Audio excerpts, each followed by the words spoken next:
सो आज मैं पढ़ना है क्रेडिट क्रिएशन, मनी क्रिएशन या credit creation by the commercial bank. यानी किस तरीके से कमर्शियल बैंक क्या करते हैं, मनी का क्रिएट करते हैं, मनी क्रिएशन करते हैं या क्रेडिट यानी उधार को क्रिएट करते हैं।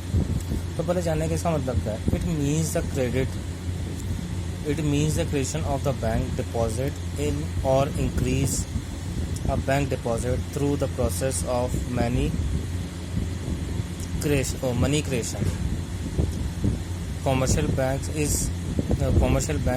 unable to create the credit which is in for access of initial deposit।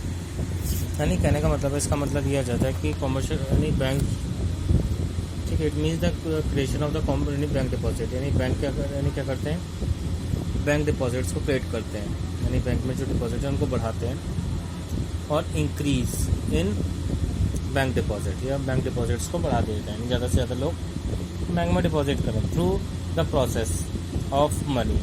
और ये किसके थ्रू करते हैं, मनी के प्रोसेस के थ्रू, जिसको हम creation of commercial bank is able, यानी जो क्या है क्रिएशन ऑफ कॉमर्शियल बैंक, यानी कॉमर्शियल बैंक इस लायक होते हैं जो क्रिएट अ क्रेडिट, यानी जो उधार को पैदा करते हैं, which is in for excess for initial deposit. और ये सब चीज़ें किस चीज़ पर होती हैं, इनिशियल डिपॉजिट पर, यानी डे टू डे लाइफ में जो डेली की बेसिस पे जो उनकी डिपॉजिट्स हो रही होती हैं उन पर।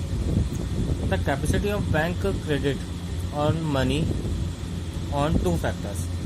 बेसिकली जो कैपेसिटी ऑफ बैंक्स की जो होती है, जो क्रेडिट क्रिएशन की जो कैपेसिटी है, वो दो फैक्टर्स पर डिपेंड करती है। सबसे पहला amount of initial fix deposits और प्राइमरी डिपॉजिट्स, यानी जो डेली का पैसा उसके पास आ रहा है वो।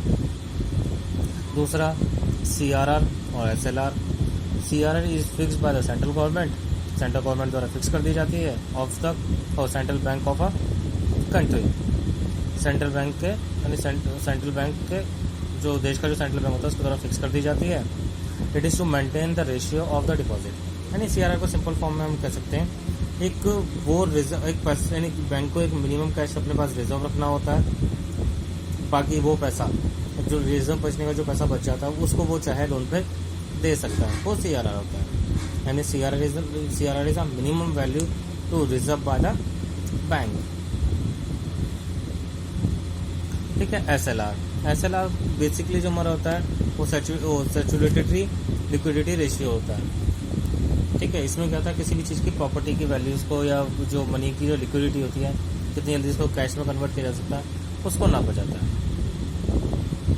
तो अब जब भी हम क्रेडिट क्रिएशन के बारे में बात कर रहे थे तो हमें इसमें एक चीज़ को अपने दिमाग में रखना है, late assume in a mind. अपने दिमाग में हमेशा इस चीज़ को अपने दिमाग में रख के काम करना होगा। पहला, the whole of the commercial banking system is treated as one unit. यानी सभी बैंक को, यानी पूरे देश की में जितने भी बैंकिंग सिस्टम है उसको हम एक ही मान के चले। हमें मान लें कि पूरे देश में सिर्फ एक ही बैंक है, और ये मान लें कि सारे ट्रांजैक्शन, यानी देश के उस देश में या उस कंट्री में, ठीक है, उस जगह पे जितने भी ट्रांजैक्शन होते हैं वो सारे के सारे इकॉनमी में बैंक के थ्रू ही होते हैं। कोई भी डायरेक्टली डील नहीं करता है, जो भी डील होंगे वो बैंक के थ्रू ही होंगे। तो इसमें हम एज्यूम कर लेते हैं कि मान लेते हैं कि सेंट्रल बैंक ने जो CRR डिसाइड किया वो 30% किया है, और फिक्स डिपॉजिट जो आ जा रहा है वो डेली का, यानी जो फ्रेश डिपॉजिट आ जाता है डेली बेसिस पे, वो 10,000 आ रहा है।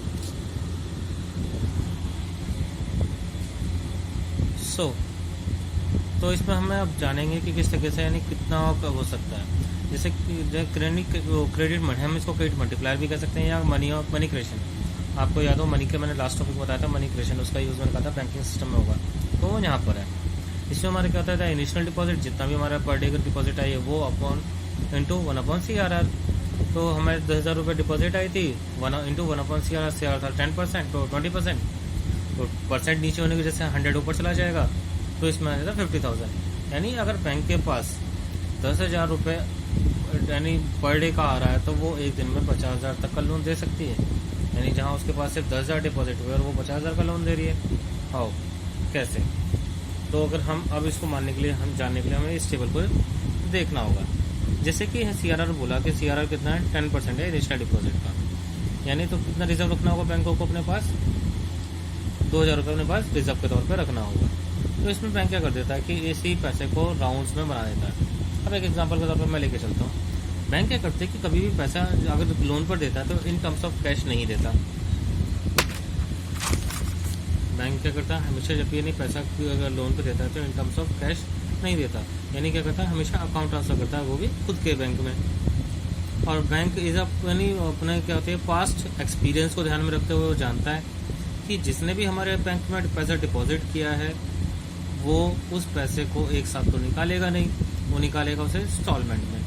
तो बैंक क्या कर देता है, तो वो उसी तरीके से उसके इंस्टॉलमेंट्स को क्रिएट कर देता है। तो वो क्या करता है कि जैसे मानो कि किसी ने हमें डिपॉजिट किए 10,000 रुपये और हमसे किसी ने मांगे हैं 50,000 रुपये लोन के, तो बैंक उसे 50,000 लोन के लिए दे देगा, लेकिन अपने ही बैंक में। तो उसके पास क्या होता है कि उसके पास से 10,000 रुपये भी नहीं गए और उसने 50,000 का लोन भी क्रिएट कर दिया। ठीक है, जैसे कि फर्स्ट राउंड में क्या हो जाता है, फर्स्ट राउंड में मान लेते हैं कि 10,000 रुपये डिपॉजिट हुए, तो 2,000 उसने रिजर्व रख लिए अपने पास और 8,000 रुपये उसने लोन पर उसके लोन अकाउंट में दिखा दिए। सेकेंड राउंड में क्या करेगा, जो 8,000 रुपये जो उसने लोन दिखाया था उसके पास डिपॉजिट तो बढ़ गई, 10,000 कैश डिपॉजिट और 8,000 लोन डिपॉजिट, टोटल हो गए 18। अब 8,000 जो नई डिपॉजिट है उसको उसे 20% रिजर्व रखना होगा, तो 20% रिजर्व रख लेता है 1,600 का, और 6400 जो है वो फिर लोन पे दे देता है। अब 6400 लोन पे देने की वजह से उसका नहीं क्या है, 6400 फिर नया लोन डिपॉजिट बढ़ जाती है, तो उस पर क्या करेगा, उस पर 20% फिर लगाएगा, तो 1280। इसी तरीके से वो टिल सो ऑन टिल, यानी जब तक करता रहेगा जब तक कि उसके पास टोटल डिपॉजिट 50,000 की ना हो जाए, लोन वैल्यू 40,000 हो जाएगी और CRR 10,000 हो जाएगा। तो ये क्या है कि बैंकों ने ये जो प्रोसीजर सीखा जो है तरीका होता है, इससे वो क्या कर सकते हैं कि अपनी जो वैल्यूज़ हैं उसको बढ़ा सकते हैं। अब ये सारी की सारी डिपेंड करती है CRR पे। CRR जितना ज़्यादा होगा उतना यानी जितना CRR ज़्यादा होगा उतना बैंक कम लोन दे पाएगा, और CRR जितना कम होगा उतना लोन ज़्यादा दे पाएगा।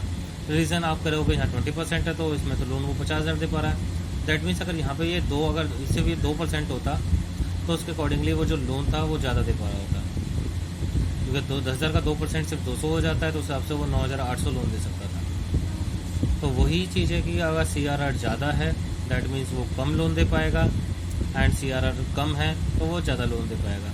तो CRR बेस्ड ऑन, ठीक है, नहीं सेंट्रल बैंक। तो सेंट्रल बैंक क्या करता है कि इसको कंट्रोल करके चलता है ताकि कोई भी कॉमर्शियल बैंक ज़रूरत से ज़्यादा लोन्स ना दे दे या इतने भी कम लोन्स ना हो कि इकॉनमी सर्कुलेट ना हो पाए।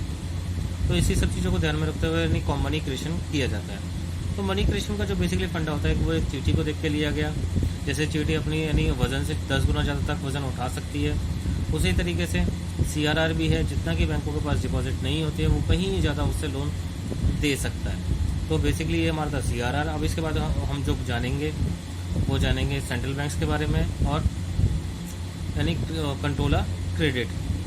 हमने यहाँ मनी क्रिएशन पढ़ा है, वहाँ मनी क्रिएशन को किस तरह से कंट्रोल करता है सेंट्रल बैंक, हम उसके बारे में जानेंगे इन नेक्स्ट वीडियो।